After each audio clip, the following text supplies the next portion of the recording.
Halo teman-teman, saya Protus Tanuhandaru. Dalam video ini, saya akan menjelaskan bagaimana kita membuat Elastic Volume Service atau biasa disingkat dengan EVS. Untuk membuat EVS, saya telah memiliki sebuah ECS yang nanti dibutuhkan untuk proses attachment EVS ke ECS. Jika teman-teman belum memiliki ECS, sebaiknya teman-teman membuat server ECS terlebih dahulu. Mari kita mulai membuat EVS. Kita buka halaman Elastic Volume Service.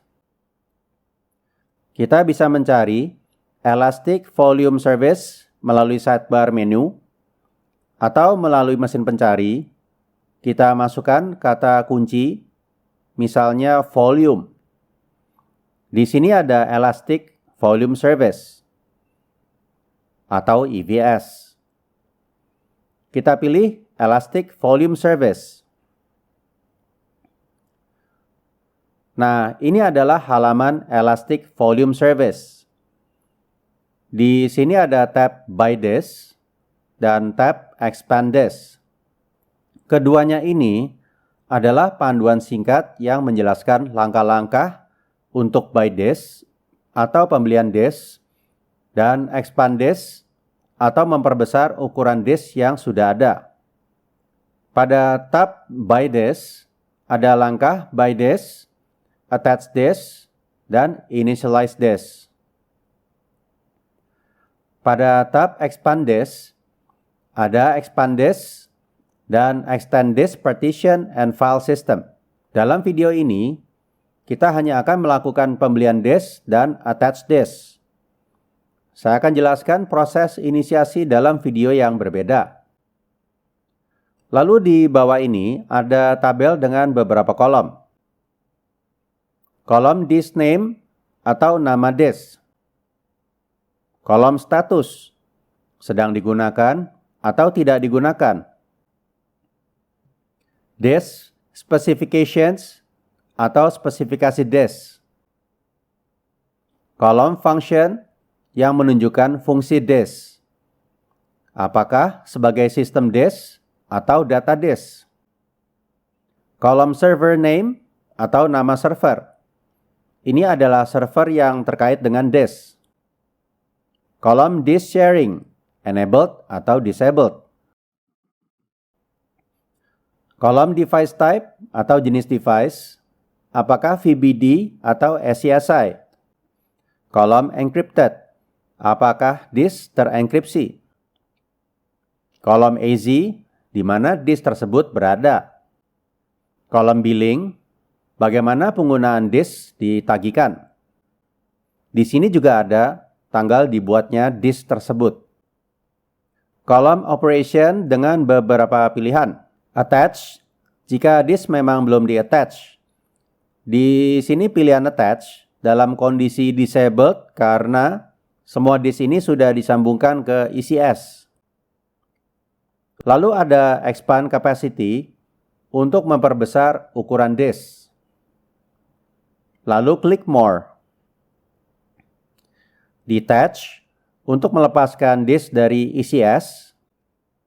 Create snapshot untuk membuat snapshot disk. Ini adalah cara untuk melakukan backup. Create backup untuk membuat backup disk. Ini juga merupakan cara untuk melakukan backup. Saya akan bahas cara penggunaan snapshot dan backup masing-masing dalam video yang berbeda. Lalu ada change billing mode untuk mengganti cara penagihan dan penggunaan disk. Lalu delete untuk menghapus disk. Lalu di sini ada alat filter dan pencarian yang bisa mempermudah kita untuk mencari disk tertentu. Sekarang mari kita mulai membuat atau membeli disk. Klik tombol Buy Disk di sebelah kanan atas. Di sini ada billing mode Atau bagaimana penggunaan disk ditagihkan. Bisa yearly, monthly, atau pay per use. Kita pilih pay per use. Lalu ada region. Beijing, Shanghai, Guangzhou, dan seterusnya. Kita pilih Singapore. Lalu di sini ada AZ. Sepertinya Singapura memiliki 4 AZ. Pada AZ1 ada angka 2 yang berarti ada 2 server yang ada di lokasi tersebut. Sebuah EVS hanya bisa di-attach ke ECS yang berada pada lokasi AZ yang sama. Jadi jika kita membuat disk baru, misalnya di AZ2, AZ3, atau AZ5, kita perlu membuat ECS baru untuk EVS yang sekarang kita buat ini. Lalu di sini ada disk type. Mulai dari spesifikasi tertinggi ke terendah. Extreme SSD, Ultra High I/O, General Purpose, High I/O, dan Common I/O. Kita gunakan saja pilihan default, yaitu General Purpose. Lalu di sini ada disk size. Kita bisa tambahkan kapasitasnya atau kurangi. Di sini ada create form. Disk bisa dibuat dari backup, snapshot, atau image. Saya akan jelaskan bagaimana kita bisa menggunakan backup, snapshot, atau image untuk membuat disk dalam video yang berbeda. Di sini ada informasi spesifikasi untuk disk yang kita telah pilih di atas. Lalu di sini ada automatic backup untuk membackup disk kita secara otomatis. Untuk sekarang kita tidak gunakan dulu. Lalu di sini ada tombol more dan beberapa status terkait disk. Apakah disk tersebut di-share? Apakah menggunakan jenis device SCSI? Apakah menggunakan enkripsi? Dan apakah menggunakan tag?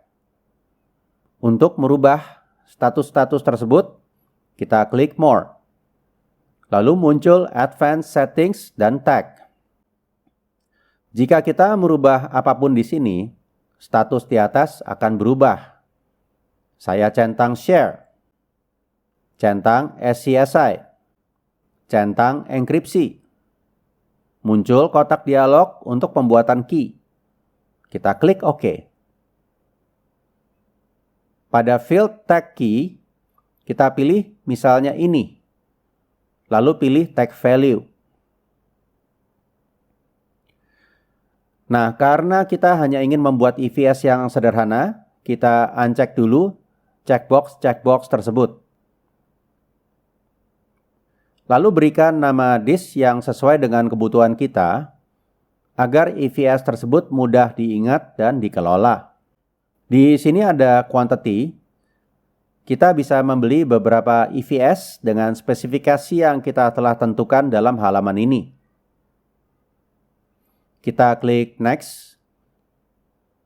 Sekarang kita berada di halaman detail untuk spesifikasi yang kita telah tentukan sebelumnya. Jika semua sudah oke, centang checkbox I have read and agree to the service level agreement. Klik Submit untuk melanjutkan. Nah, kita bisa melihat bahwa permintaan telah dikirimkan secara sukses. Kita klik Back to this list. Kita bisa melihat EVS yang kita baru saja buat. Kita buka EVS tersebut. Di sini ada beberapa tab untuk EVS. Summary, Server, Backups, Snapshots, dan Tags. Kita kembali ke tabel daftar EVS. Nah, selanjutnya kita perlu melakukan proses attach EVS ke ECS. klik Attach. Muncul halaman dialog kecil Attach Disk. Di sini ada ringkasan singkat mengenai disk yang kita akan attach. Lalu di sini ada pilihan ECS atau BMS. BMS di sini adalah Bare Metal Server atau server fisik yang bisa digunakan secara eksklusif oleh pengguna server. Saya akan jelaskan mengenai Bare Metal Server dalam video yang berbeda. Lalu di sini ada pilihan-pilihan server ECS dan function yang menunjukkan pilihan direktori untuk disk. Karena ini adalah disk tambahan kedua yang akan ditambahkan ke sebuah ECS yang telah memiliki sebuah disk, yaitu sistem disknya, maka pilihan drop-down dimulai dari VDB. Teman-teman bisa memilih function yang diinginkan melalui menu drop-down. Ini status ECS, running, mati, dan sebagainya.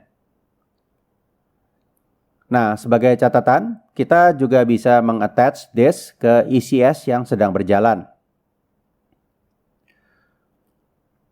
Lalu di sini ada image dari ECS. Lalu private IP address. EIP atau Elastic IP. ECS ini belum memiliki EIP.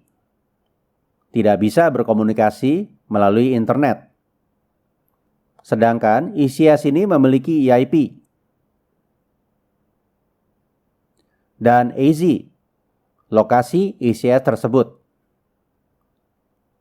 Klik OK untuk melanjutkan. Lalu muncul pesan ini bahwa proses attach belum selesai. Kita masih perlu melakukan inisiasi untuk disk tersebut. Proses inisiasi disk akan saya jelaskan dalam video yang berbeda. Sekian dulu teman-teman. Terima kasih telah menonton video ini. Jika teman-teman ada pertanyaan, silakan isi kolom komentar di bawah deskripsi video. Silakan subscribe dan like videonya. Selamat mencoba.